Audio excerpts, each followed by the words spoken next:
বিসমিল্লাহির রহমানির রহিম। আসসালামু আলাইকুম রহমতুল্লাহি আবরাকাতুহু।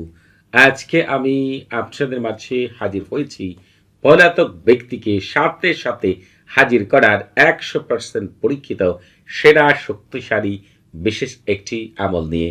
এটি এমন একটি আমল, আপনার কাছের কোনো মানুষ, পরিবারের কোনো সদস্য, আত্মীয় স্বজন, ভাই বোন, বন্ধু বান্ধব, আপনার পছন্দের কোনো ছেলে অথবা পছন্দের মেয়ে, অথবা আপনার স্বামী অথবা স্ত্রী, এক কথায় যে কোনো পলাতক ব্যক্তিকে নিজের সামনে দ্রুত হাজির করার জন্য এর চাইতে আর উত্তম আমল হতে পারে না।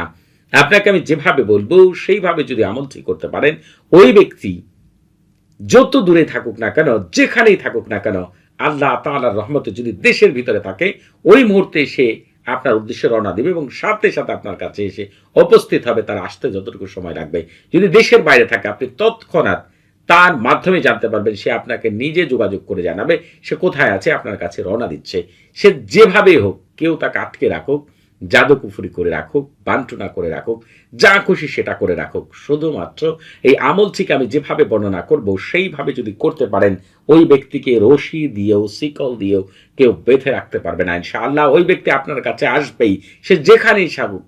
7 সমুদ্র 13 নদীর পারেও যদি সে থাকে, দেশের বাইরেও যদি থাকে, এক দেশ থেকে আরেক দেশেও যদি থাকে, অথবা দেশের মধ্যে যদি অনেক দূরে কোথাও থাকে, ওই ব্যক্তিকে কেউই আটকাতে পারবে না। সে আপনার সামনে উপস্থিত হতে বাধ্য হবে ইনশাআল্লাহ। এর চাইতে আর চমৎকার আমল হতে পারে না। এই আমলের মধ্যে আমি অনেক গুরুত্বপূর্ণ তথ্য আপনাদের মাঝে তুলে ধরবো।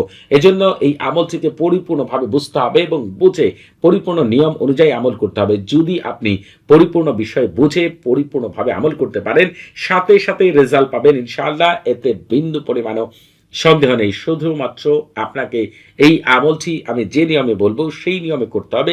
একটু এদিক সেদিক করা যাবে না, সেদিকে খেয়াল রাখতে হবে। আপনি এই আমলটি করার ক্ষেত্রে আপনাকে সর্বপ্রথম যে কাজটি করতে হবে, একটি নির্জন জায়গা বেছে নিতে হবে অথবা নির্জন ঘর বেছে নিতে হবে। তবে যে ঘরে সে ছিল বা যেখান থেকে সে পালিয়েছে, ওইখানে আমল করতে পারলে আরো ভালো হবে। তবে এটা কোনো শর্ত নয় যে ওইখানে আমল করতে হবে। আপনি চাইলে কোনো নির্জন ঘরে বা নির্জন জায়গায় আমল করতে পারেন। তবে যদি নির্জন ঘরে আমল করেন, তাহলে ঘরের দরজা সম্পূর্ণরূপে বন্ধ করে নেবেন। ঘরের চারপাশে সুগন্ধি আতর ছিটিয়ে নেবেন, অথবা আপনার সামনে কিছু সুগন্ধি আগরবাতি জ্বালিয়ে নেবেন। তবে আপনি আগে থেকেই পাক পবিত্র হয়ে অজু করে জায়নামাজে বসে কেবলামুখী হয়ে মুখে মিষ্টি জাতীয় জিনিস নিয়ে তারপরে হচ্ছে আমলটি আপনাকে করতে হবে। আপনি এই আমল করার শুরুতে যাতে করে তৎক্ষণাৎ রেজাল্ট পান, এর জন্য প্রথম কাজ হবে আপনার সারফুর উম্মার এবং তাহসিন করে নেওয়া। এই সারফুর উম্মার এবং তাহসিন হচ্ছে রুহানি জগতের প্রথম দরজা। আপনি যদি কোনো ঘরের প্রথম দরজায় ঢুকতে না পারেন, তাহলে ঘর থেকে যেমন কোনো কিছু বের করতে পারবেন না, ঘরের ভিতরে কোনো কিছু রাখতে পারবেন না, ঠিক তেমনি সারফুল উম্মার এবং তাহসিন ছাড়া যদি কোনো আমল করেন, রুহানি জগৎ হোক, জিন জগৎ হোক, ফেরেশতা জগৎ হোক, পবিত্র কোরআনে গুপ্ত আমলগুলো হোক না কেন, ওই আমল থেকে আপনি কখনোই পূর্ণাঙ্গ রেজাল্ট পাবেন না। আপনাকে পূর্ণাঙ্গ রেজাল্ট পাওয়ার জন্য প্রথমেই আপনাকে সারফুর উম্মার এবং তাহসিন জানতে হবে। সারফুর উম্মার এবং তাহসিনের লিংক এই ভিডিও ডেসক্রিপশন বক্সে দেওয়া রয়েছে। আর আপনারা এই আমলটিকে কোনো নির্দিষ্ট সময় নেই, আপনারা যখন মনে চাইবে, যখন মন চাইবে যে ওই লোকটাকে আপনার সামনে হাজির করবেন, পলাতক ব্যক্তিকে, তখনই আপনি আমলটি করতে পারবেন। তবে আপনারা যারা এখন আমাদের চ্যানেলটি সাবস্ক্রাইব করেননি, তারা অবশ্যই আমাদের চ্যানেলটি এখনই সাবস্ক্রাইব করে রাখবেন এবং আমাদের পাশে থাকা বেল বাটনটি এখনই অন করে দিবেন। কারণ আপনারা আমাদের চ্যানেলের মাধ্যমে পাবেন পবিত্র কোরআনে গুপ্ত আমল, রুহানি জগৎ, ফেরেশতা জগৎ এবং জিন জগতের এত অমূল্য আমলগুলো, যেগুলো আপনি আর পৃথিবীর কোথাও পাবেন না। অতএব হচ্ছে চমৎকার আমলগুলো পাওয়ার জন্য আপনারা আমাদের সাথেই থাকবেন ইনশাআল্লাহ। আপনারা যে কাজটি করবেন, আপনি বাজার থেকে একটি মোম কিনে নিয়ে আসতে হবে। তবে মোম কেনার সময় আপনাকে যে কাজটি করতে হবে, যখন দোকানদারের কাছ থেকে আপনি মোমটি কিনবেন, ডান হাত দিয়ে ধরবেন। আপনি মনে মনে চিন্তা করবেন যে ওই পলাতক ব্যক্তি কোথাও ছিল, আপনি আপনার হাত দ্বারা ধরে তাকে আপনি আপনার ঘরে নিয়ে আসতেছেন। তবে আপনি ওই মোম কিনে আনার পথে কারোর সাথে কথা না বলাটাই ভালো এবং পিছনে আর ফিরে তাকাবেন না, সেদিকে একটু খেয়ালে রাখবেন। আপনি সোজা হচ্ছে মোম নিয়ে ঘরে প্রবেশ করেন। প্রবেশ করার পরে আপনি মোমটি সামনে রাখুন। সামনে রেখে আপনি হচ্ছে মনে মনে 1000 বার এই যে ফা হরফটি রয়েছে, ফা হরফটি পাঠ করুন। পাঠ করে একটি ফু দিন ওই মোমের গায়ে। আপনি মনে মনে চিন্তা করবেন ফা হরফ পড়ে যে ব্যক্তি আপনার কাছ থেকে পালিয়ে দূরে রয়েছে, পলাতক ব্যক্তি যাকে হাজির করতে চাচ্ছেন, তার শরীরে আপনি ফু দিচ্ছেন ফা হরফ পড়ে 1000 বার পাঠ করে মমেই ফু দিবেন। আপনি মমের মধ্যে ফু দেওয়ার পরে আপনি যে কাজটি করবেন, পেরেক অথবা সুই দ্বারা মমের গায়ে 7 বার এই যে ফা হরফ রয়েছে এটা আপনি লিখবেন।